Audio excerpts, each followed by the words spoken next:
Грција е во голем хаос и Европската Унија треба да прогласи банкрот на оваа држава, изјави министерот за финансии Зоран Ставрески, коментирајќи ги 10-дневните блокади на грчките цариници кои протестираат против новите рестриктивни мерки за штедење. Грција е во голем хаос, во сопствените проблеми. Очигледно дека Европа нема за сега добро решение и би било добро Европа да ја пресече оваа криза, односно што побрзо да го официализира банкротот кој што е известен за Грција, и тоа ќе помогне да се стабилизираат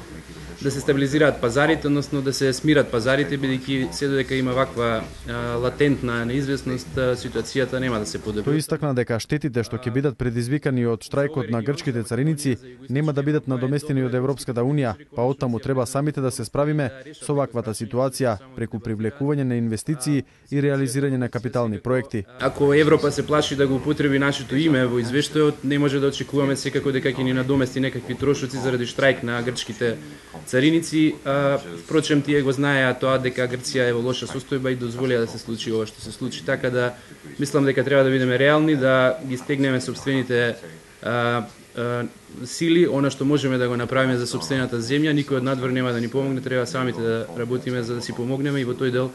како што имам кажано во неколку наврати претходно, Македонија има многукратно подобри перформанси од Грција или од било која земја во регионот во делот на економската стабилност, растот, во делот на задолженоста. Дополнително она што можеме и треба да го правиме преку зголемени капитални инвестиции и преку прилив на свежи средства од странство по поволни услови за малите и средни претпријатија кои што се известни, кои што ќе дојдат,